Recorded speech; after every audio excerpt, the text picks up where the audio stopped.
quedamos en eficiencia. Entonces, uno de los conceptos que muchas veces se relaciona de manera bastante cercana con la eficiencia es la eficacia. ¿Ya? La eficacia, más que nada, lo vamos a considerar como alcanzar el objetivo planteado, ¿ya? O algún propósito en lo concreto. Entonces la vamos a entender desde ese punto de vista. Tenemos otro concepto que es la equidad, ¿ya? Que tiene que ver con la distribución pareja, igualitaria, ¿cierto? De la riqueza, del ingreso que hay en una sociedad. Esos conceptos no los vamos a topar, yo creo, con tanta frecuencia. Ya en los que yo vea que sí vamos a ver con mayor frecuencia, en eso me voy a centrar un poquito más, ¿ya? Eh, Costo de oportunidad, este sí. De hecho, este yo creo que la próxima clase vamos a tocarlo como un tópico eh, aparte, con algún ejercicio y todo, para poder entender de qué estamos hablando cuando hablamos de costo de oportunidad. ¿Ya? Pero a grandes rasgos tiene que ver con lo que sacrificamos para obtener algo. Como estamos hablando de algo bastante amplio, no nos limitamos solamente al costo como un tema de dinero, ¿ya? Entonces, el costo de oportunidad, por ejemplo, de nosotros estar ahora en esta clase, ¿ya? Es todo lo que estamos dejando de hacer, ¿ya? Por el hecho de estar en la clase. O sea, más allá de lo que ustedes paguen por concepto de estudiar, eh, tiene que ver con que, no sé, a lo mejor alguno de ustedes podría, bueno, y de hecho no me queda duda, la mayoría o la totalidad tiene un mucho mejor panorama que estar aquí en la clase, pero aún así están en la clase, entonces están sacrificando, no sé, tiempo con la familia, con los amigos, tiempo con los hijos, estar viendo una serie, estar viendo una película, estar descansando, estar durmiendo. Entonces, eso es el costo de oportunidad. ¿Qué es lo que yo más valoro? Por ejemplo, supongamos que a mí me gusta mucho jugar fútbol y que las condiciones están dadas, ya vamos a irnos a una dimensión que no es la real. Entonces, que a esta hora, ¿cierto? Me invitaron a jugar fútbol a las 9. Entonces, como a mí me gusta mucho, a mí me duele no poder ir por estar haciendo la clase. Entonces, para mí, ese es el costo de oportunidad o lo que yo estoy sacrificando por estar aquí en la clase. No sé, a alguno de ustedes a lo mejor le gusta estar de 8 a 10 con sus hijos, jugar, no sé, o ver alguna película, ¿ya? Pero por el hecho de estar en la clase tienen que pagar ese precio o ese costo o sacrificar eso por el hecho de estar aquí en la clase. Eso también se puede cuantificar, ¿ya? Obviamente cuando se puede cuantificar. Entonces vamos a tratar de ver unos ejemplos en donde cuantifico eh, lo que es el costo de oportunidad y de esa manera nosotros podemos tener una idea bastante más numérica que de repente nos facilita el entendimiento de todas estas cosas. Entonces, yo por ahí tengo unos ejercicios que hice el semestre pasado con otro curso, con una asignatura de economía, pero que algunos videos igual van a servir para ustedes, entonces me va a permitir reforzar algunos conceptos. Así que igual se los voy a dejar linkeados en la plataforma para que los puedan revisar, ¿ya? Em, por otro lado, tenemos el concepto, o, o vamos a hablar mucho de personas racionales, ¿ya? En economía, uno de los agentes o el agente por sí mismo en cuanto al comportamiento y a las decisiones que toma, que más nos importa es la persona que toma decisiones racionales. Es decir, como dice acá, una persona que toma decisiones en base al costo-beneficio. Entonces, es como lógico, ¿cierto? O sea, hagámoslo bastante sencillo para entenderlo. Supongamos que yo estoy comprando lápices. Estos lápices los estoy comprando a 500 pesos y los quiero vender a Canchillán. Entonces yo tomo una decisión racional. Si cada lápiz tiene un costo para mí de 500 pesos, ¿sería racional que yo lo vendiera acá mismo a 500 pesos o no sería racional? ¿Qué piensan ustedes? racional. ¿Cómo?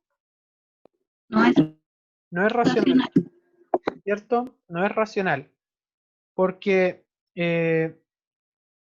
si yo me guío, ¿cierto?, por la decisión basada en el costo-beneficio, evidentemente el costo de poder comprar yo este lápiz, ¿cierto?, es igual al precio que yo estoy vendiendo y no estoy obteniendo prácticamente ningún beneficio por hacer aquello, entonces sería igual a que yo no lo hiciera. Entonces, ¿cómo sería una decisión racional? Que yo, por ejemplo, lo comprara a 500 y lo vendiera, no sé, a 1000, ¿ya? Por ahí sí estoy tomando una decisión más racional. Ahora, tomemos un ejemplo un poquito más fuera de lo asociado al dinero. Supongamos que para mí, ¿cierto?, es más valorable, no sé, tengo dos opciones. Una es ir a jugar fútbol con unos amigos y la otra es, no sé, compartir con mi familia. Para mí, ya en un ejemplo hipotético, es más o valoro más jugar fútbol con mis amigos. Pero ante las dos opciones tomé la decisión de ir a la instancia, ¿cierto?, a la reunión con mi familia. Entonces, ¿sería racional o no sería racional eso? ¿Qué piensan ustedes?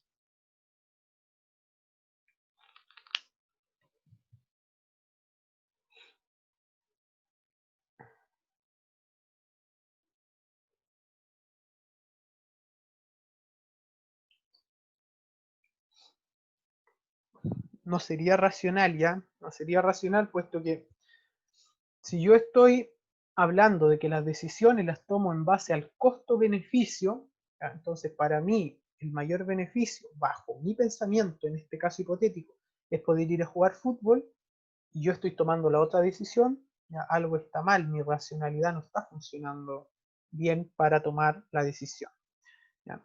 Entonces, acá nos vamos a encontrar con algunas características que tenemos ya de repente dentro de nuestra racionalidad o de nuestro comportamiento, o que nos hacen ser o que nos definen como seres racionales, pero que de repente tampoco tomamos decisiones con racionalidad, ¿ya? Entonces no siempre tomamos decisiones en base al costo-beneficio, pero en economía eso es lo que buscamos, que idealmente todos los agentes económicos tomen decisiones en base al costo-beneficio, ¿ya?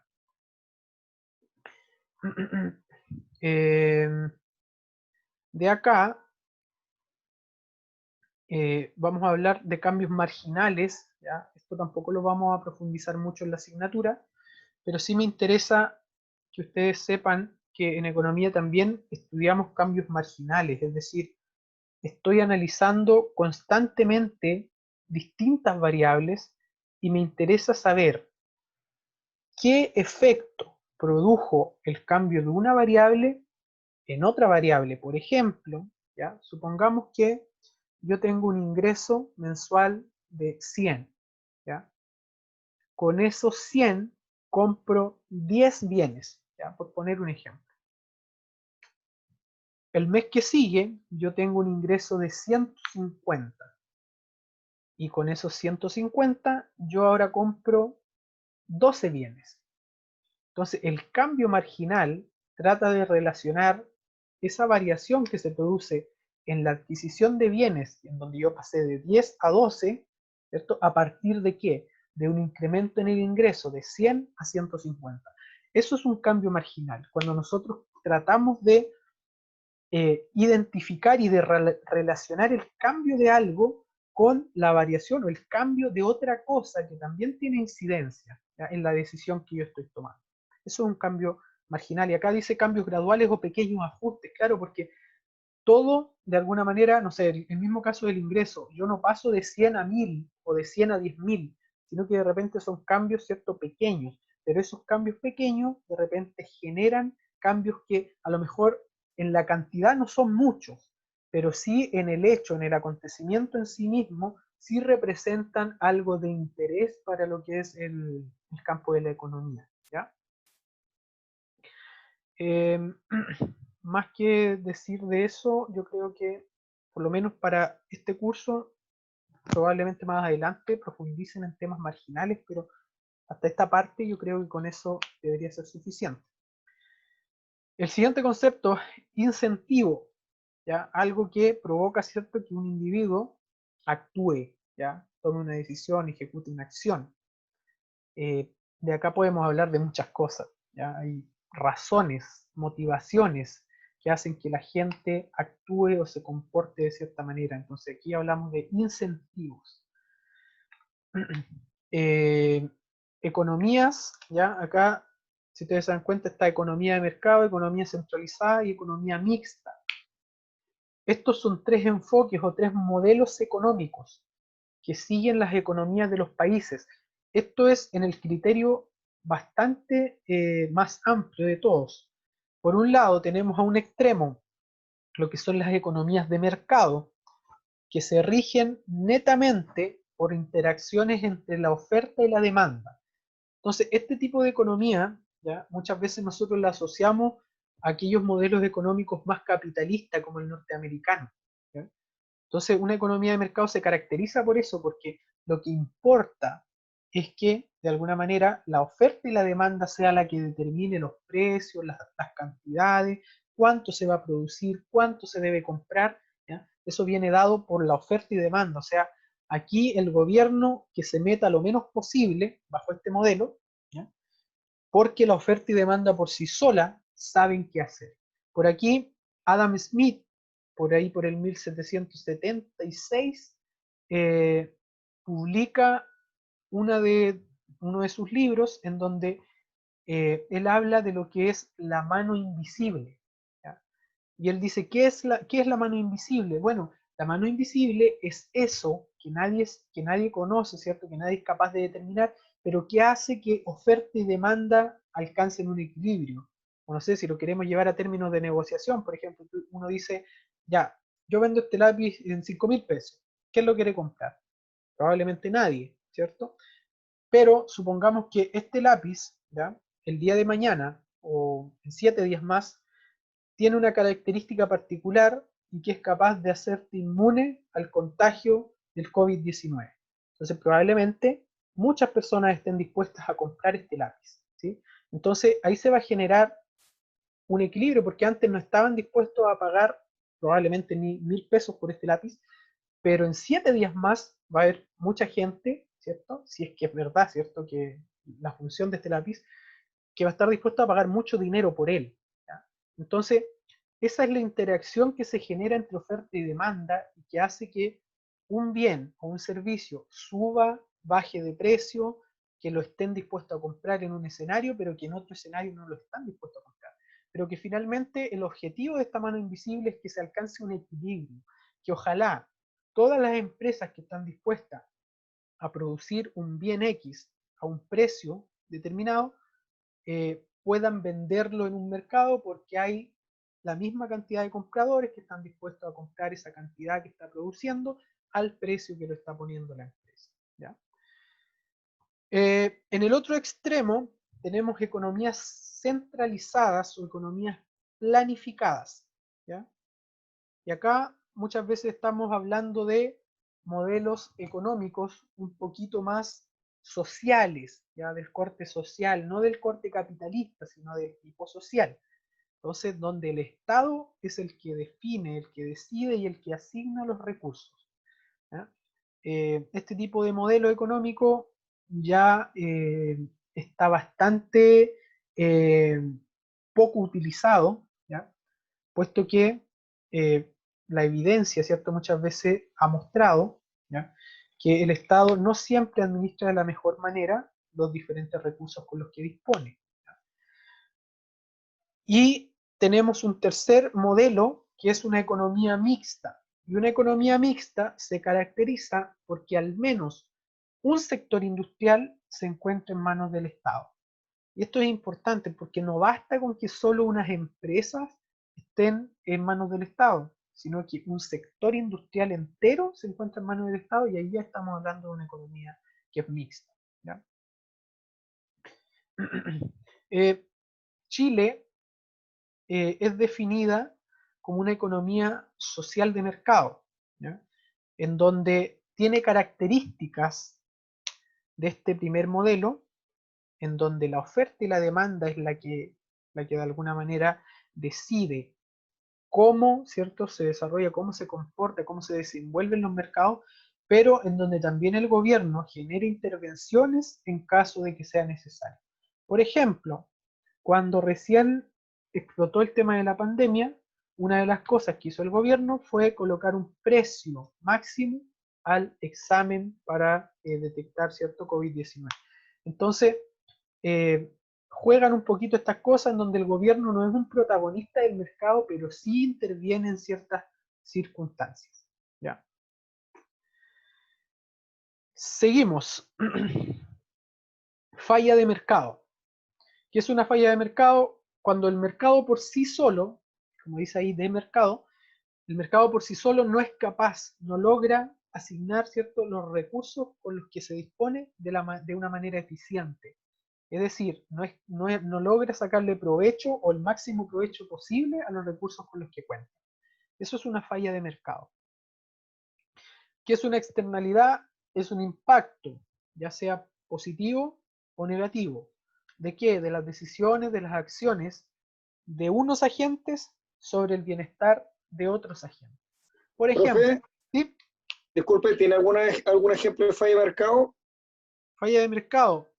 Supongamos que... Ah, ya, aquí tengo un ejemplo.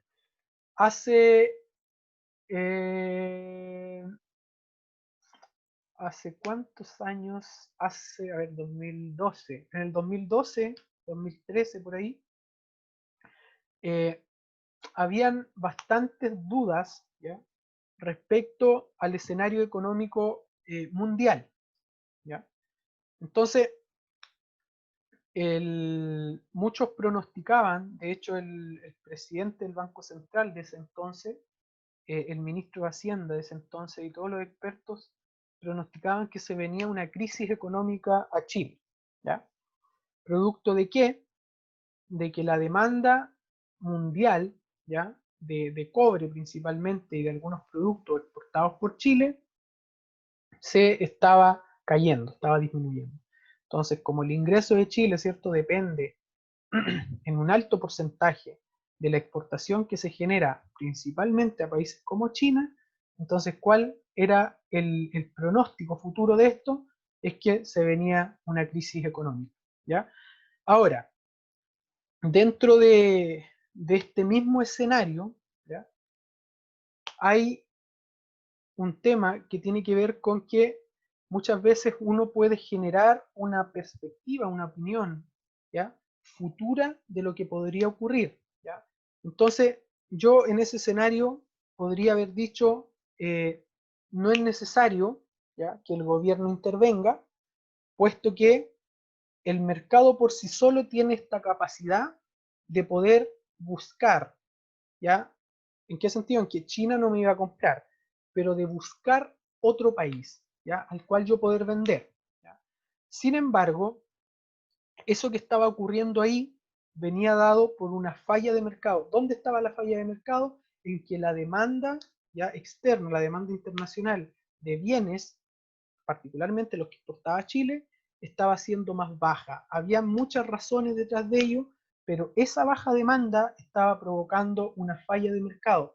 ¿Y dónde se produce esta asignación ineficiente? Bueno, en el hecho de que Chile, por ejemplo, seguía produciendo cobre, seguía produciendo cobre y seguía produciendo cobre, ¿ya?, al punto de que el precio del cobre, por el hecho de que ningún país lo estaba comprando, el precio del cobre se desploma y llega a tal punto que el precio del cobre estaba por debajo del costo variable medio, ¿ya?, que obviamente costaba producir la libra de cobre. Entonces, eso es una falla de mercado. El mercado por sí solo no es capaz, ¿cierto?, de asignar los recursos de manera eficiente. ¿Y qué pasa? Bueno, en ese entonces, no sé si por ahí alguien se acuerda, pero salió eh, don Jorge Pizarro, que en ese entonces era el presidente, el CEO de Codelco, y dijo que no había dinero, ¿ya?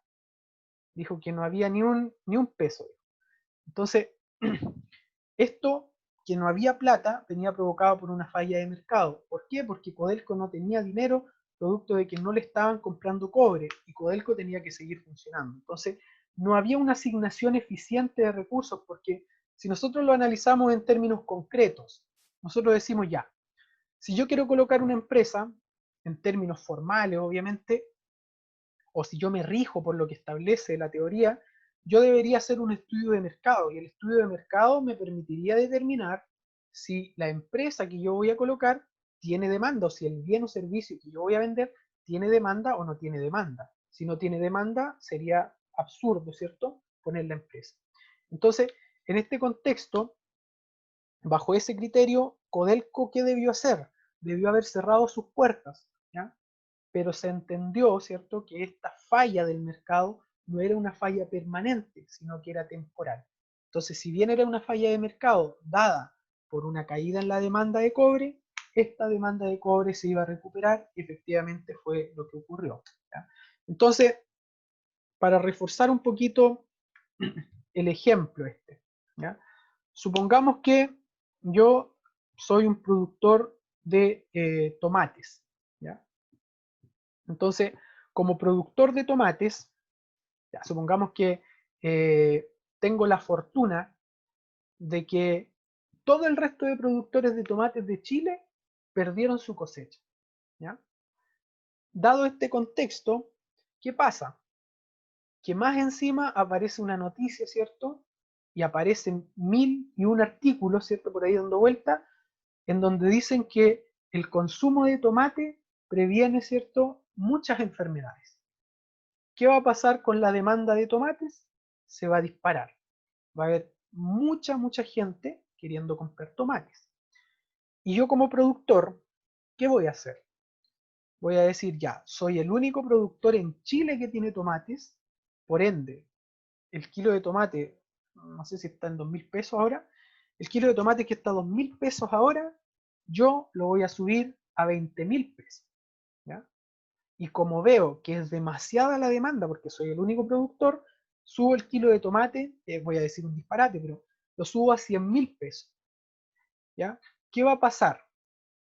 Que probablemente sí, exista demanda, pero yo les pregunto, ¿la asignación de recursos es eficiente? O sea, para el consumidor, ¿es eficiente pagar 100.000 pesos? Yo sé que es un número bastante absurdo, pero ¿es eficiente pagar 100.000 pesos por un kilo de tomate?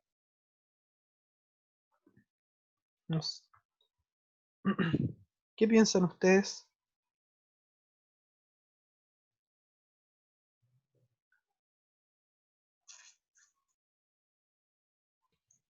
No, profesor. ¿No, cierto? No. Porque, ¿qué dijimos que era la eficiencia? Poder maximizar, poder comprar lo que más yo pueda. Y estoy en un escenario en donde pagaba 2.000 pesos promedio a pagar 100.000 pesos. Entonces, eso es una falla de mercado, porque el mercado por sí solo no cuantifica eso, ¿ya? El mercado, de alguna manera, podríamos verlo desde este punto de vista. Por ejemplo, cuando se critica mucho los sistemas económicos capitalistas, se dice, no, pero es que los sistemas capitalistas lo único que privilegian es el bienestar de los privados, ¿cierto? La generación de ingresos y que crezcan las empresas, pero no nos preocupamos de nada más. Claro, porque el mercado lo único que le interesa es rendir bien en los números. ¿Y qué nos dice el mercado? Que si la demanda es mucha y el bien es escaso, es una oportunidad tremenda para poder cobrar más dinero.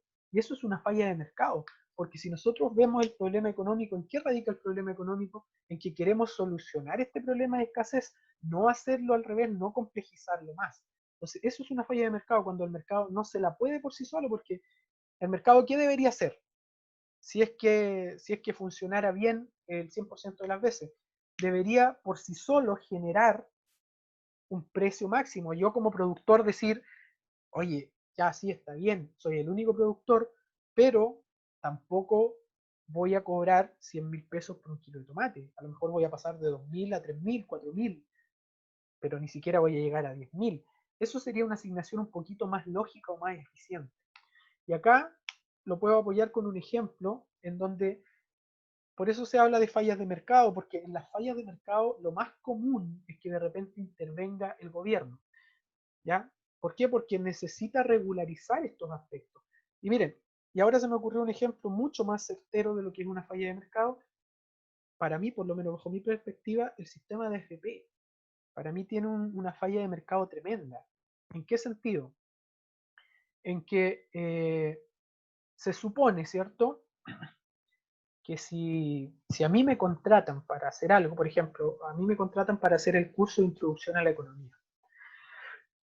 Supongamos que yo le pongo las condiciones a la Universidad del Biobío en estos términos, le digo ya, sí, ustedes me van a pagar, ya, perfecto, pero yo no garantizo que los alumnos aprendan economía. Eso no lo garantizo porque puede pasar o no puede pasar, ¿ya? Eso va a depender de muchos factores. ¿Qué me va a decir la universidad? Pero es que bajo esas condiciones sería absurdo contratar a alguien que lo pone en esos términos. Entonces, si lo vemos desde el punto de vista del sistema de FP, yo como afiliado, ¿cierto?, a alguna FP, ¿yo qué es lo que quiero? Quiero que mi fondo, mi ahorro previsional, crezca o a lo menos se mantenga, ¿sí? Yo no estoy dispuesto a poner mi dinero en una FP si mi dinero va a perder, o sea, si mi ahorro va a perder dinero a lo largo del tiempo. ¿Y qué es lo que ocurre muchas veces con los sistemas de FP? Que esto pasa, ¿sí? Y que claro, pueden haber mil y una razón, eso es sumamente entendible, yo sé que el mercado financiero es muy complejo, pero estamos pagando una comisión, ¿sí?, para que te administren tus fondos. Entonces, es bastante ilógico, por decirlo menos, y para mí es una falla de mercado, porque no hay una asignación eficiente. Te cobran una comisión por de repente perder plata, ¿ya? Porque existe una probabilidad de perder dinero, sí, estamos claros con eso. Pero por otro lado, hay una incongruencia, porque mientras el fondo del cotizante pierde dinero, a partir de las comisiones que se cobran, las utilidades de la AFP crecen de forma desproporcionada. Entonces, eso es una falla de mercado. El mercado por sí solo no es capaz de regular eso, ¿ya? El mercado por sí solo no puede garantizar que mi fondo va a tener una rentabilidad a lo menos de un 5% anual. Es bastante incierto. Si usted va hoy día a un sistema, o sea, a una FP y le dice cuánto me garantiza, lo más probable es que no se comprometan a nada porque no se sabe. Pueden ganar así como pueden perder. Y muchos de nosotros podría decir, en ese caso, mejor tomo mis ahorros y lo pongo en una cuenta bancaria y probablemente no gane tanto, pero no voy a perder mi dinero, ¿ya? Como ocurre muchas veces.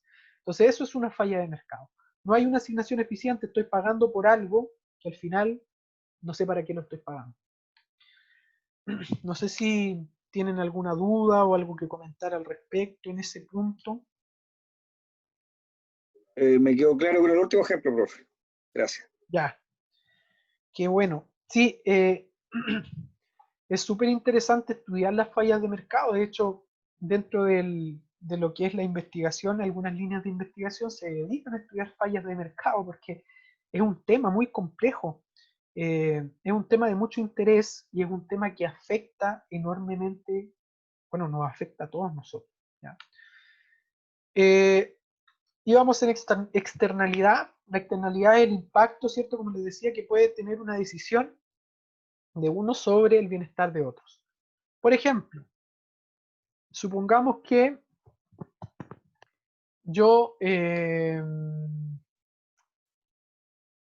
yo vivo en un lugar, ¿cierto?, en donde hay una reserva de agua, ¿ya? Y esa reserva de agua permite que se desarrolle un ecosistema que finalmente contribuye a la mejor calidad del aire y que como ciudadano, como persona, eso me está beneficiando enormemente, ¿ya?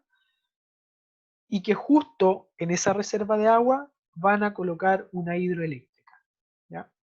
Entonces, esta hidroeléctrica va a generar externalidades, va a generar impactos, tanto positivos, así como también impactos negativos.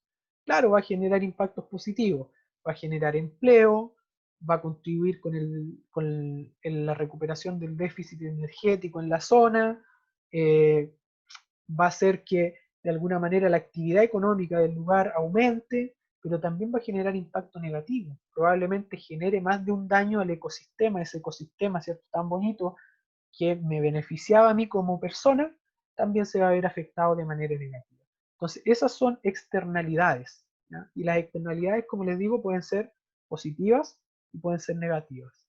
La idea y las decisiones que nosotros deberíamos tomar, evidentemente, es tratar de incrementar o de maximizar las externalidades positivas y disminuir o mitigar el efecto de las externalidades que son negativas. ¿Ya? Siguiente concepto, poder de mercado. ¿Qué es el poder de mercado? Es la influencia que logran generar algunos agentes en las condiciones del mercado. Por ejemplo, supongamos que yo soy un productor de energía, ¿ya? En la región de Ñuble. Y en la región de Ñuble tenemos dos empresas que proporcionan el servicio de energía eléctrica, ¿sí? Las tarifas de alguna manera están dadas por ellos. Yo voy a poner un ejemplo, no sé si será así o no. Supongamos que son 100 pesos por kilowatt que cobra cada una de estas empresas, ¿ya? Y supongamos que yo, por implementar un método, ¿ya? Más sustentable, más amigable con el medio ambiente, tengo un precio de 150. ¿Puedo competir de igual forma con estos dos proveedores de energía eléctrica o no?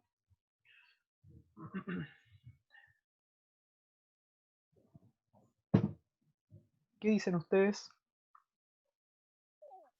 Difícilmente pueda competir por un precio más caro. Un precio más caro, ¿cierto?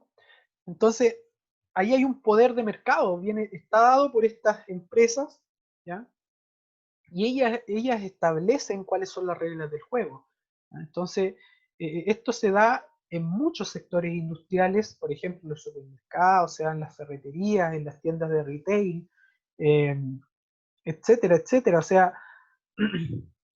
las grandes empresas son las que dictan las reglas del juego en ciertos sectores industriales, en donde las condiciones del mercado no son iguales para todos, evidentemente.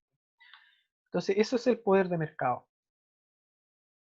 Eh, Ahora, es importante que el poder de mercado viene ejercido también por la capacidad que tiene el ente, el agente económico, porque, por ejemplo, si supongamos que yo soy el único que sabe sumar, ¿ya? En toda la región de Ñuble soy el único que sabe sumar, ¿ya? Entonces, supongamos que en todos lados me buscan para que yo pueda enseñarle a la gente cómo se suma. Yo establezco las reglas del juego, ¿ya? Porque tengo un poder de mercado porque soy el único que es capaz de sumar, soy el único que sé sumar, tengo esa capacidad. Entonces el poder de mercado viene asociado mucho a las capacidades también que tiene el agente económico, ¿ya? Ahora, el poder de mercado también muchas veces puede estar asociado a esto, a una falla de mercado, ¿ya? ¿Por qué? Porque de alguna forma lo que yo esperaría es que en los mercados se alcance eficiencia y se pueda competir de igual forma. Y si hay poder de mercado, significa que si entra un nuevo proveedor de algo, de un bien o un servicio, y no puede competir de igual forma, quiere decir que el mercado por sí solo es ineficiente, que no se puede, ¿ya? Siguiente concepto, inflación. Este concepto lo vamos a profundizar y lo vamos a calcular también, pero en términos generales, bueno, la inflación, siempre escuchamos hablar, yo creo que todos los días podríamos escuchar hablar por ahí alguna noticia acerca de la inflación, de lo que es el alza, ¿cierto?, del índice de precio del consumidor, el rango meta establecido por el Banco Central, que son todos términos que vamos a profundizar cuando hablemos específicamente de inflación, pero que en general está definido como el incremento sostenido y generalizado de los precios de una economía, ¿ya? Entonces, ¿qué es? Más que nada que los precios suben, ¿cierto? Progresivamente y permanentemente. A eso le denominamos inflación. Entonces, no sé, por ejemplo, eh, un paquete de papa frita, ¿cuántos años atrás? Unos 15 años atrás, podía tener un precio de 150 o 200 pesos. Y hoy día, bueno, se ha reformado el paquete y todo, pero si lo vemos desde el punto de vista de la capacidad que tiene, probablemente ese mismo paquete cuesta 500 o 700 pesos. Entonces eso le denominamos inflación, el incremento de los precios. Y dicho esto, existe la contraparte, la deflación, ¿ya? Y la deflación es la caída también sostenida y generalizada de los precios de la economía, ¿ya? Vamos a profundizar más la inflación, pero también vamos por ahí a revisar algunos efectos asociados a la deflación. Ciclo económico, fluctuación, cambios de la actividad económica. Entonces en Chile, por ejemplo, bueno, la economía en realidad es cíclica, hay periodos muy buenos y hay periodos muy malos. Los ciclos económicos pueden venir dados por un sinfín de cosas, pueden venir dados por decisiones, pueden venir dados por fallas de mercado, pueden venir dados por externalidades, pueden venir dados por efectos de algo totalmente externo, por ejemplo, lo que pasa ahora con la pandemia. ¿Ya? Estamos en una parte del ciclo, un ciclo económico bastante malo para todos los sectores industriales. ¿Ya? De ahí probablemente supongamos que esto se empieza a regularizar y no sé, la demanda mundial para reactivar la economía comienza a crecer, entonces vamos a pasar por un ciclo económico bueno, pero de ahí puede pasar cualquier otra cosa y volvemos nuevamente a un periodo malo. Entonces, eso es un ciclo económico, son los diferentes cambios, las fluctuaciones que tiene la actividad económica. Estado. El Estado se define como un concepto político, ¿ya? Y que hace referencia a una manera de organización social. ¿Cuáles son las características centrales? Que cuenta con algunas instituciones que son soberanas, ¿ya? Y que regulan la vida de las comunidades en el marco de lo que es un territorio regional. Entonces, el Estado es el permanente, tiene que ver con la institucionalidad. Y el gobierno, ¿cierto? Como dice acá, es la principal autoridad del Estado. En Chile, ¿cuál es la diferencia? Que el gobierno cambia, ¿cierto? Hoy día tenemos un gobierno liderado por el presidente Sebastián Piñera. En las elecciones probablemente venga otro, pero el Estado en su composición sigue igual, ¿ya? O sea, en Chile hay un presidente, en Chile hay carabineros, en Chile hay policía de investigaciones, en Chile hay un ministerio de agricultura, en Chile hay un ministerio de desarrollo social, hay un ministerio de hacienda, ¿ya? Hay una universidad del Biobío, hay una universidad de Concepción, ¿ya? Hay un instituto de previsión social, ¿ya?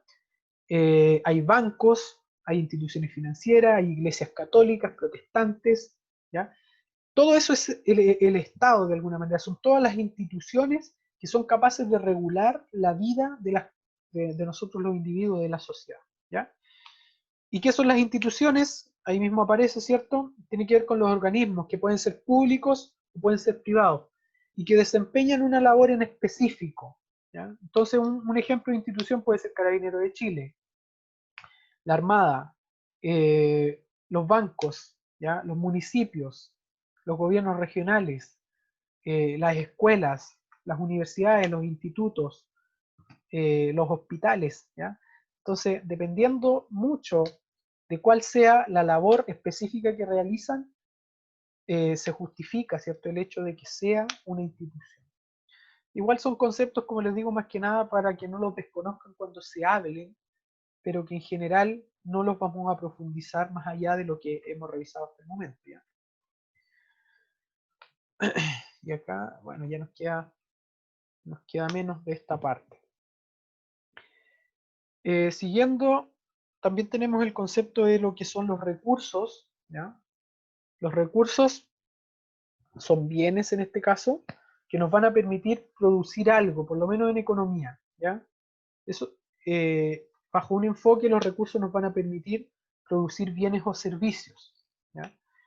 En economía se habla mucho de tres recursos: de tierra, de trabajo o mano de obra y de capital, ¿ya? En economía se dice que con esos tres recursos yo puedo hacer funcionar prácticamente todo, porque es lo que necesito para poder operar, ¿ya? Entonces, si yo, por ejemplo, quiero hacer una empresa que fabrica muebles, necesito tierra, trabajo y capital.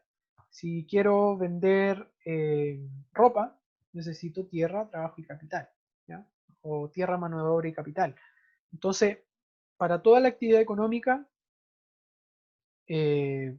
o toda la actividad económica, perdón, viene dada a partir de esto, de los recursos, de estos tres recursos. Precio, cantidad de dinero para adquirir un bien. Acá vamos a establecer una diferencia entre lo que es precio y valor. No sé si alguien tiene una idea de cuál es la diferencia entre precio y valor.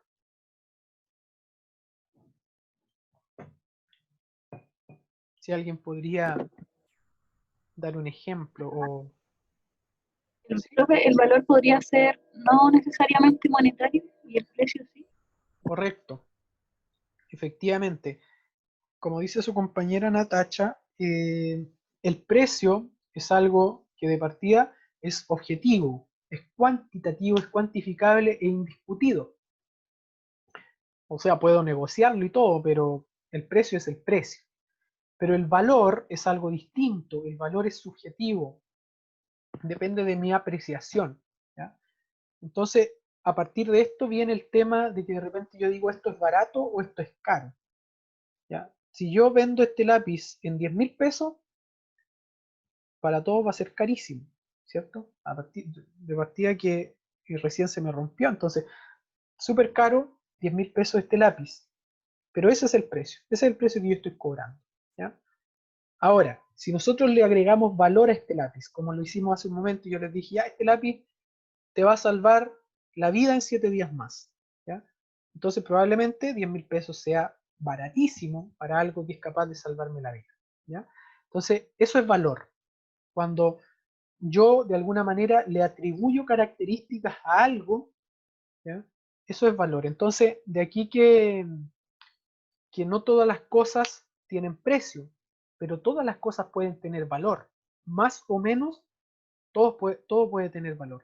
Entonces, por ejemplo, las cosas más, por ejemplo, del punto de vista social o de las relaciones o del punto de vista afectivo, suelen no tener precio, pero tienen mucho valor, ¿ya? Entonces, por ejemplo, no sé, una persona que falleció su mamá, ¿ya? Muchas veces dice, hoy, no sé, quise haberle dado el último abrazo, entonces esa experiencia para ella tiene mucho valor, pero no la puede comprar, no tiene precio. Entonces, de ahí se genera la diferencia. Nosotros hablamos mucho como sinónimos, ¿ya? Prácticamente para todas las situaciones de precio y de valor, pero aquí podemos entender, ¿cierto?, que hay una diferencia bastante amplia entre lo que es precio y lo que es valor. Yo tampoco voy a ser tan exigente con eso, pero igual en la medida que podamos ir interiorizando el concepto, es relevante que podamos utilizarlo de la manera correcta, ¿ya? El dinero, bueno, no es más que billetes y monedas que se utilizan como medio legal de pago, ¿ya? Oferta y demanda también los vamos a profundizar en la segunda unidad, pero la oferta, ¿con qué está relacionada? Con los bienes o servicios que un oferente, que un productor está dispuesto a poner en el mercado a un precio determinado. Entonces, ¿cuál es tu oferta? Bueno, mi oferta es poner en el mercado este lápiz usado, roto, en 10.000 pesos. Esa es la oferta que yo hago, ¿ya? Y la demanda, por su parte, es los bienes o servicios que el demandante o que un comprador está dispuesto a adquirir a un precio determinado. Entonces, podríamos hacer el ejemplo aquí mismo. Yo puedo decir ya, en el caso hipotético, ¿cierto? 10.000 pesos este lápiz. Y por ahí alguno va a decir, no, es muy caro, ya, lo bajo, 5.000. Pero 5.000 pesos y además, no sé, le agrego otra cosa. Y ahí viene la negociación. Y ahí interactúa oferta y demanda. Y finalmente, la idea de todo esto es que yo logre vender como productor y que ustedes logren comprar. Y que los dos generemos, ¿cierto?, bienestar, satisfacción a través de esa adquisición, esa transacción, perdón, de en este caso este lápiz, ¿ya? Preguntas hasta el momento o consideraciones generales.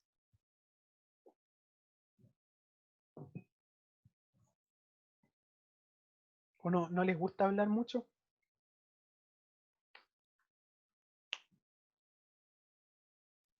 Profesor, ¿Sí? es como cuando uno dice cuánto vale esto. O sea, no está bien dicho el término cuando uno quiere saber el precio. Claro, O sea, de alguna forma, si lo vemos en el sentido muy estricto, ¿cierto? Claro, estaría mal dicho porque si yo lo quiero ver desde esa perspectiva, yo puedo decir, ya, ¿y cuánto vale eso? Y la persona me va a decir, eso va a depender, ¿cierto? De muchas cosas, y va a depender mucho de la persona con la que yo hable. ¿ya? Y si hay una persona muy asociada a términos de valor, de valoración, y que es reacio a hablar de precios, lo va a tomar desde ese punto de vista, desde el punto de vista de lo valórico, de cuánto para mí representa aquello. Ahora, evidentemente vivimos en una sociedad en donde hay cosas aprendidas como sociedad y que son parte de nosotros. Entonces, pucha, es bien extraño generar ese conflicto con la gente a partir de decir, no, no es precio, sino que es valor, o no, no es valor, sino que es precio. eh, Igual nuestra vida podemos hacerla de la misma manera diciéndole valor al precio, ¿sí? Y no nos genera mucho mayor inconveniente. Pero para entenderlo, ¿cierto? En el sentido de lo que estamos hablando, sí es importante que consideremos esa diferencia entre precio y valor. Precio como una medición, ¿cierto? Cuantitativa, cuantificable, numérica, y el valor como algo subjetivo y algo de una apreciación netamente personal, ¿no?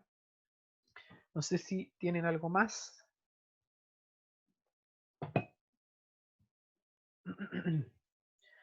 Bien, Profesor, ¿sí? quería hacerle una pregunta. Dentro de lo que usted comentaba antes cuando hablaba de que, cierto, los gobiernos, no siempre en todos momentos, cierto, el Estado puede tener participación, cierto, cuando ven el tema de los presos, de lo que usted ¿Sí? hablaba recién.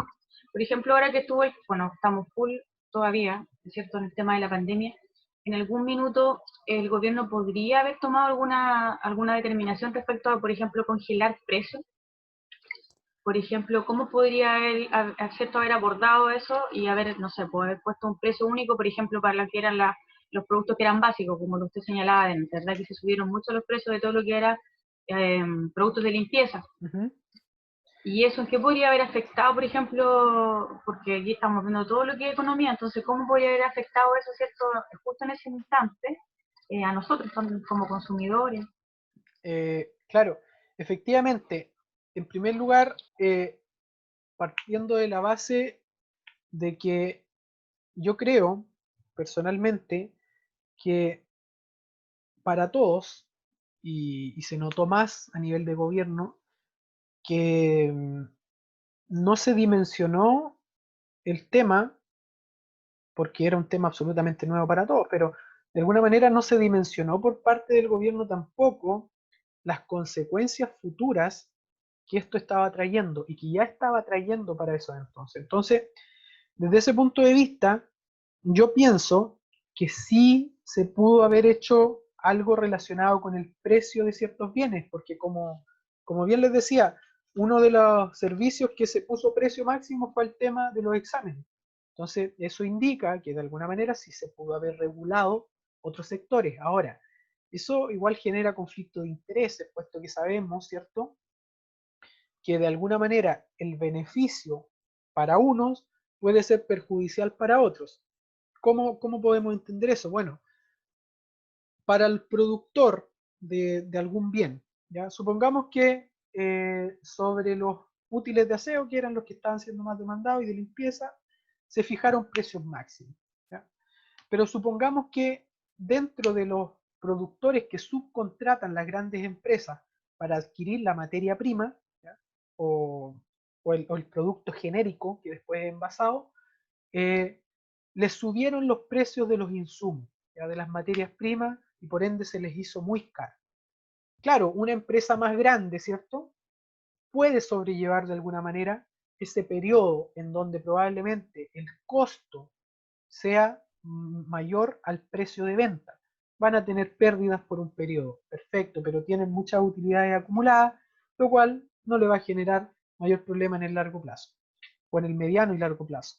Sin embargo, productores más pequeños, ¿cierto?, industrias más pequeñas, en donde probablemente esa fijación de precio haya hecho que se genere lo mismo, es decir, que el costo sea superior al precio, va a provocar que tengan pérdidas, y que como no son empresas de grandes espaldas financieras, lo más probable es que se vean en la obligación de cerrar. Y no solo se van a perjudicar ellos mismos, sino que también las personas a las que les dan empleo. Entonces, es un arma de doble filo, de alguna forma. Pero yo pienso que hay información para poder tomar esas decisiones, en el sentido de que podría haber hecho una tarifa diferenciada, o para aquellas industrias en las cuales yo sé, ya tengo un ministro de Hacienda, tengo un ministro de Economía, los tipos saben cómo funciona la economía chilena, saben qué empresas son las que mueven cada sector económico del país, y por ende sé a qué sectores yo le puedo colocar precios máximos. ¿Ya? Entonces, bajo esa perspectiva, yo pienso que sí se pudo haber hecho. Miren, por ejemplo, Líder, hasta agosto me parece, sí, hasta agosto parece, que se comprometió a mantener los precios. O sea, los precios no iban a subir. Entonces, de alguna forma eso indica que sí se puede generar mecanismos. Ahora, lo otro importante es que conlleva un sinfín de aristas, porque por un lado la fijación de precios, pero ¿qué hubiera pasado con los gremios de empresa? Probablemente hayan hecho, ¿cierto?, alguna reclamación al gobierno y decirle, ¿por qué no nos subsidian, ¿ya?, mientras pasa esta pandemia? Entonces el gobierno dice, escucha, ¿qué me conviene más? ¿Subsidio a las empresas o les entrego recursos a las familias para que puedan cubrir esta alza de precios?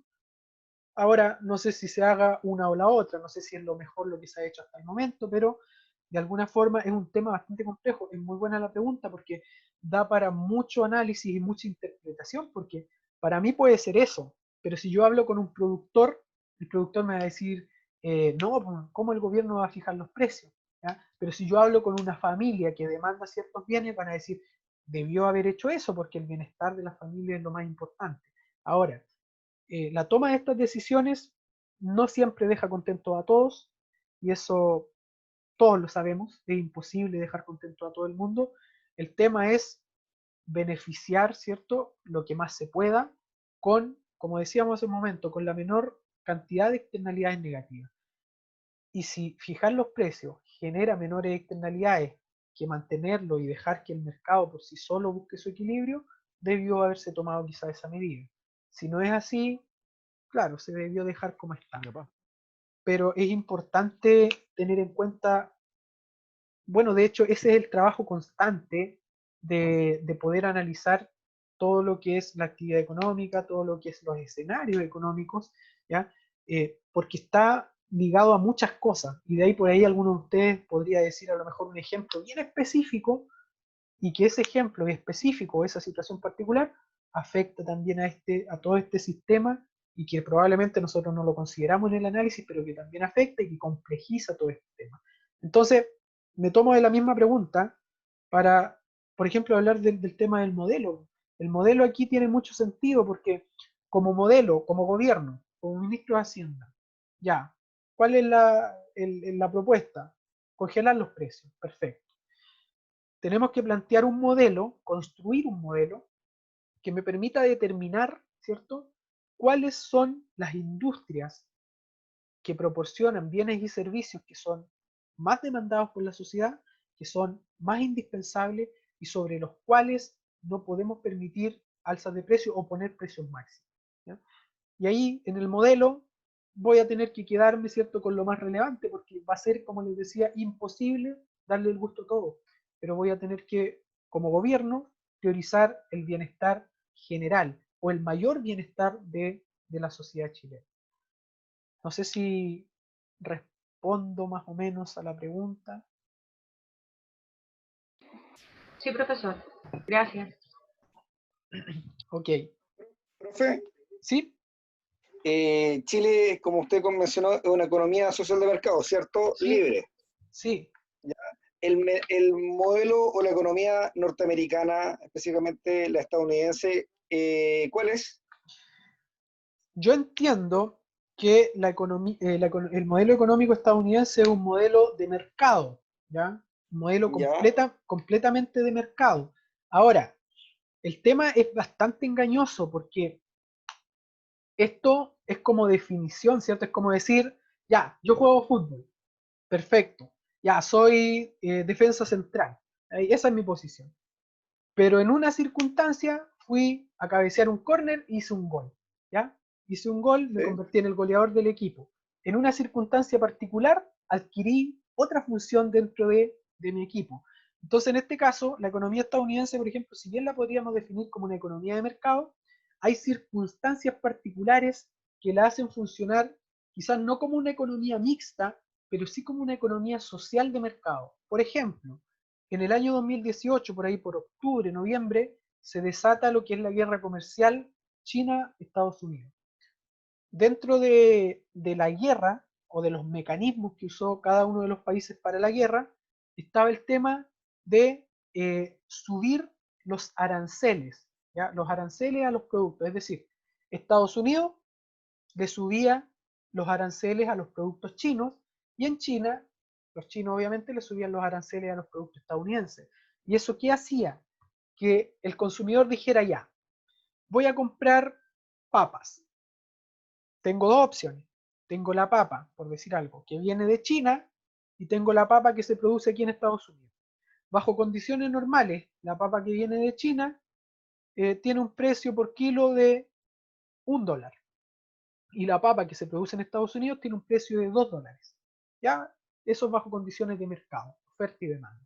Lo más probable es que el consumidor estadounidense compre la papa china porque es más barata y tiene similar calidad. Dado este escenario del incremento de aranceles, supongamos que como el alza de arancel fue tanta, que Estados Unidos dijo, apliquemos un arancel de 5 veces sobre el precio.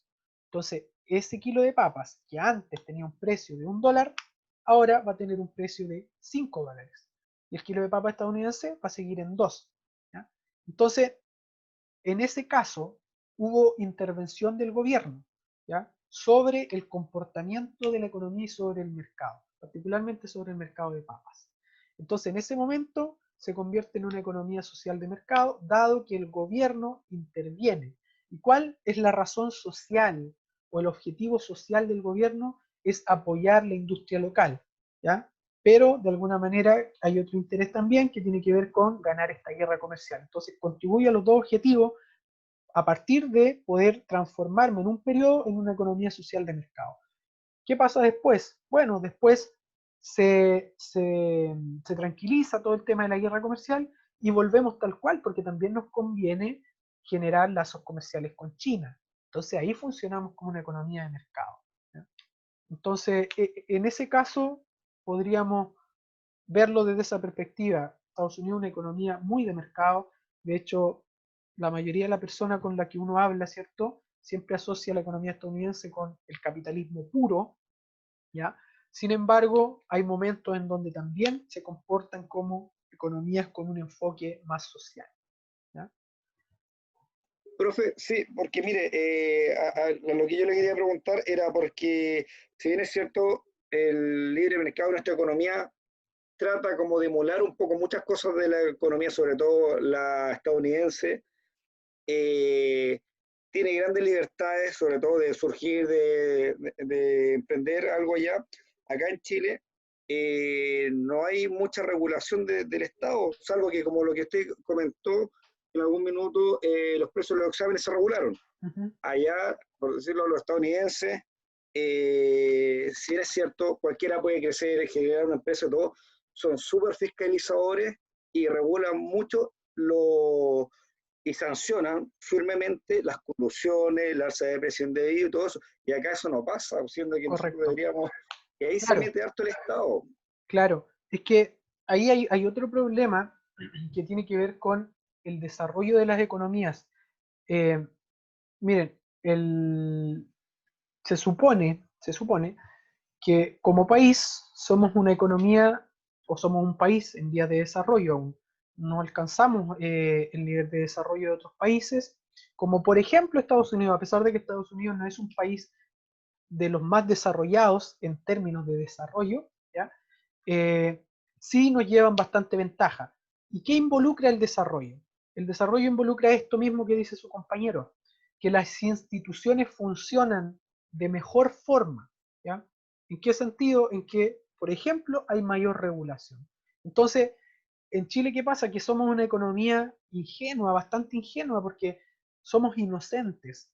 ¿Ya? Creemos de repente que la empresa X está haciéndolo por un bienestar para todos, pero ha quedado demostrado, ¿cierto? A partir de todas estas poluciones, ¿cierto? Estas competencias desleales que se generan de repente, o estas filtraciones de información por ahí, que no siempre las grandes empresas están pensando en el bienestar, ¿cierto?, de nosotros como sociedad. Entonces somos ingenuos como economía, pero además somos una economía en vías de desarrollo, entonces necesitamos perfeccionar todos estos elementos. De hecho, bueno, esto no es propaganda política ni nada, pero de hecho por eso viene el tema del plebiscito constitucional, porque hay mucha gente que considera que para lograr desarrollo se necesita cambiar la constitución, ¿ya? Entonces, tiene que ver con eso, con la evolución de la economía, con la evolución y el desarrollo de las instituciones y de cómo funciona la institucionalidad. Y es muy cierto lo que dice su compañero, porque a pesar de que Estados Unidos se puede considerar como una economía de más libre mercado que Chile, tiene mayor regulación o puede tener mayor complejidad económica dado el hecho, ¿cierto?, de que sanciona de forma más dura todos estos casos que en Chile no es más allá que el pago de una multa, ¿ya? Pero para mí tiene que ver con eso, con una inmadurez de cómo funciona la sociedad chilena, ¿ya?, en términos concretos. No sé si tienen algo más que comentar.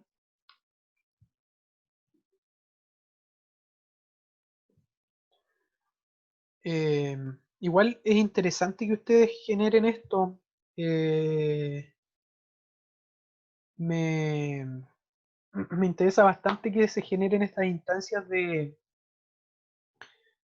poder discutir temas y de poder traer temas, porque finalmente esto es lo que genera el conocimiento, porque yo acá puedo haber hablado de un sinfín de términos, pero que al final no van a tener ninguna relevancia para ustedes si no los llevamos a poder aplicarlos, entenderlos en la realidad, que es lo que a nosotros nos interesa, ¿ya? Aquí quería hablar de otro asunto. Miren, otra cosa importante que yo no sé si parece que no está en la diapo, pero hay dos cosas distintas, ¿ya?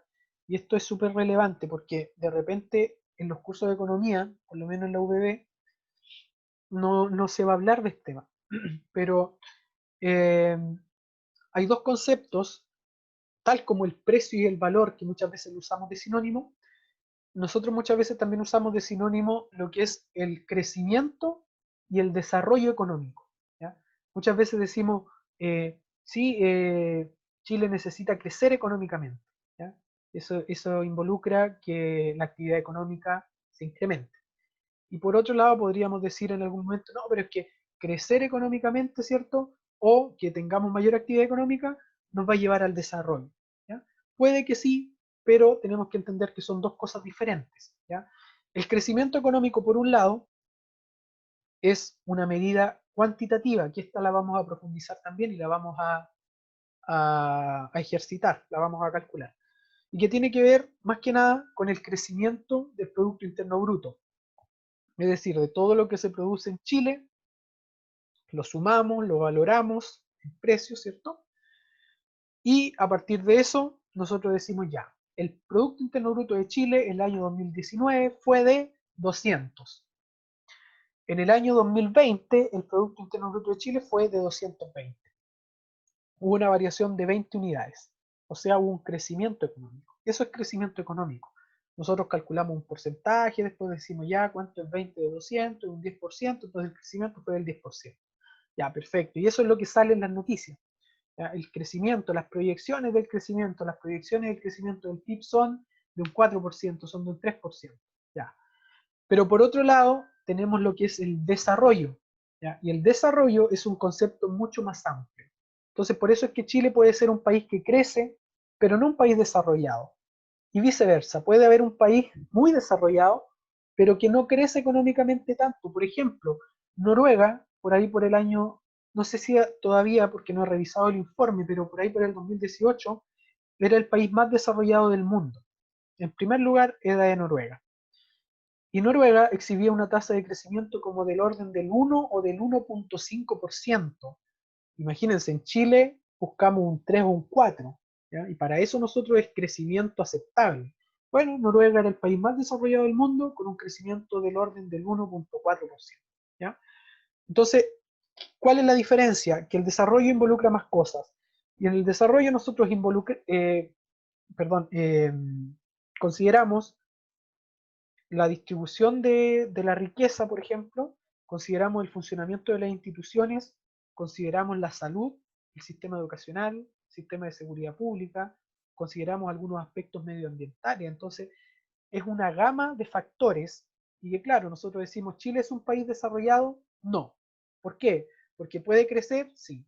Pero ustedes notan ese crecimiento, por ejemplo, si Chile crece un 5%, ¿ustedes notan ese 5% en el ingreso que ustedes tienen? Probablemente algunos sí, probablemente algunos no. ¿Qué quiere decir eso? Que hay una mala distribución del ingreso. No somos un país desarrollado entonces. ¿En Chile se respetan para todos los derechos? Probablemente no, ¿ya? Los más desfavorecidos muchas veces tienen menos derechos que aquellos que tienen más recursos, ¿ya? Entonces no somos un país desarrollado. ¿En Chile se respetan todas las regulaciones medioambientales? Tampoco. Entonces eso habla de que no somos un país desarrollado.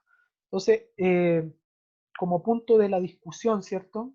Y tomando el mismo tema que trajo su compañero recién, eh, este funcionamiento de las economías, o el mismo tema de la fiscalización y la regulación y la sanción, sobre todo de lo que son las colusiones, eso también, ¿cierto?, nos deja al debe y nos muestra como un país que no ha alcanzado el desarrollo, ¿ya? En donde las instituciones no funcionan del todo o no funcionan de la manera que funcionan en otros países más desarrollados, ¿ya? Entonces, es como un paréntesis dentro de la asignatura, pero que de alguna manera igual está relacionado. Es súper importante hablar de desarrollo económico porque finalmente, como les digo, no sirve de nada. Por ejemplo, yo puedo, supongamos que yo soy un empresario y que como empresario todos los años me estoy ganando mucha plata, estoy generando montones de utilidades y cada año mis utilidades crecen un 50%. Ya, perfecto, me está yendo excelente. Pero supongamos que mis trabajadores, ¿cierto? No están percibiendo eso y que les llevo pagando lo mismo hace 10 años. ¿Ya? Entonces, esa es la similitud. Es decir, puedo ser una empresa muy exitosa desde ese punto de vista, pero desde el punto de vista del desarrollo, de cómo me relaciono con mis empleados, no estoy siendo tan exitoso. ¿Ya? Entonces, por ejemplo, este otro ejemplo para contrastar un poquito crecimiento y desarrollo. Uno como ser humano, ¿cierto? Uno, claro, nace pequeño, ¿cierto? 49, 48, 50 centímetros, y de ahí uno empieza a crecer, ¿sí? Pero ¿qué pasa si yo tengo 13 años y mido 2 metros 30? Y a los 14 mido 2 metros 50. Después mido 3 metros. Soy una anomalía, ¿cierto?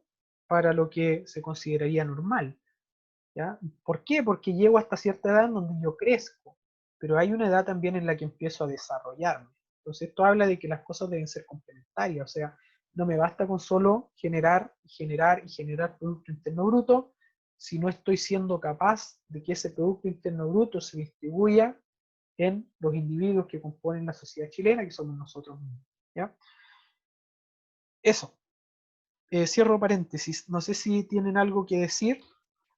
Profesor, no se escuchó nada de lo último que dijo, porque se quedó pegado. Ah, no, les decía que si tienen algo que preguntar o que decir, ¿se escucha, no? Sí se escucha, pero yo quedé hasta en los 3 metros. Mm, ya, vuelvo. Les decía que nosotros como personas, ¿cierto? Podemos crecer o hay una edad en donde es normal crecer de estatura, crecer. Pero también hay una edad en donde es normal, o a lo largo de nuestra vida, es normal que nos desarrollemos. Llega un punto en donde nuestro crecimiento llega hasta ahí, y de ahí sigue nuestro desarrollo, ¿ya? Nuestro desarrollo mental, psicológico. Por ejemplo, yo puedo tener 27 años, pero con 27 años yo no me puedo quedar así para toda la vida. Mi forma de pensar va a evolucionar, mi forma de cómo ver las cosas, de cómo comportarme con la gente, debería evolucionar, debería desarrollarme, ¿ya? Entonces, muchas veces se tiende a pensar en Chile que todo es crecimiento económico, ¿ya? Pero no todo es crecimiento económico, sino que también debe haber cierto un punto en el que se mejore o se alcance mayores niveles de desarrollo, porque no me sirve de nada crecer, crecer, crecer y crecer si no me desarrollo, ¿ya? No sería sano. Y esa misma analogía la llevamos a la economía. Claramente, no tiene sentido acumular riqueza si esta riqueza no es capaz de distribuirse. O por lo menos, bajo mi perspectiva, yo lo entiendo de esa forma. Hay personas que lo ven desde el otro punto de vista y tienen sus razones válidas también, pero desde mi perspectiva debería poder, ¿cierto?, uno o como país avanzar no solo en generar riqueza, sino que también en poder mejorar el bienestar de todos los ciudadanos. ¿Ya? Bueno, de hecho, igual estas circunstancias eh, nos colocan en ese contexto, en donde la economía mostró, ¿cierto?, todas sus falencias, todas las carencias, y el sistema económico, por más robusto que pudo haber sido, quedó al debe ante el escenario actual. No estábamos preparados para asumir este tipo de cosas, ¿ya? Entonces se necesitaron otras cosas. Se necesitó dinero, sí, pero también se necesitan atenciones en salud, ¿ya? Se necesita, no sé, formas de cómo lograr que la gente pueda trabajar. Por ejemplo, claro, para mí, en este caso, no es una complicación poder dar las clases, pero ¿qué pasa con otra persona que trabaja y que tiene que ir a terreno? Entonces, es distinto, la realidad es distinta para todos, ¿ya? Eso era lo que dije cuando se pegó la transmisión. No sé si tienen algo que preguntarme, algo que quieran decir, alguna apreciación, sugerencia, comentario. Al menos yo quedé conforme con la apreciación que usted comenta en cuanto a lo que pasa en nuestro país. Muchas gracias. Entonces, miren, a ver, bueno, de ahí tenemos algunos principios, pero en general quiero cerrar estos últimos minutos, me los voy a tomar para un poquito ir conduciendo la asignatura, eh, no en términos de la materia, sino en términos del objetivo, el propósito, ¿cierto?, que buscamos. Entonces, esta clase, por ejemplo, ha sido bastante más expositiva en cuanto a términos, a conceptos, a formas, apreciaciones, pero también van a haber algunas clases en donde hagamos más que nada ejercicios, ¿ya? Así que para que igual estén preparados con eso, no siempre vamos a poder hablar, pero de alguna forma, como les decía, eso es lo interesante, que es una asignatura básica desde el punto de vista de las bases, no de que sea fácil, sino que desde el punto de vista que es fundamental, ¿ya? Que de aquí, de alguna forma, las distintas asignaturas que vienen después igual van a tomar hartas cosas de acá, ¿ya? Entonces, las decisiones que se tomen después, los diferentes escenarios en donde se vean involucrados, de alguna manera van a tener que tomar siempre decisiones, ¿ya? En algunas van a acertar, en otras no van a acertar, y siempre el objetivo sí es que las decisiones las tomemos con la mayor conciencia posible y con la mayor racionalidad, quizás no desde el punto de vista numérico, pero sí desde el punto de vista del costo-beneficio, como decía la definición, y sumando todos los valores, pues, o sea, tanto los cuantitativos como aquellos que no son tan cuantitativos. ¿Qué otra cosa más les puedo comentar para que no se estresen tampoco con la conceptualización? Yo creo que en concepto voy a quedar hasta ahí, porque de ahí nos queda revisar unos principios y eso los vamos a ver en la próxima clase. Pero en términos de la asignatura,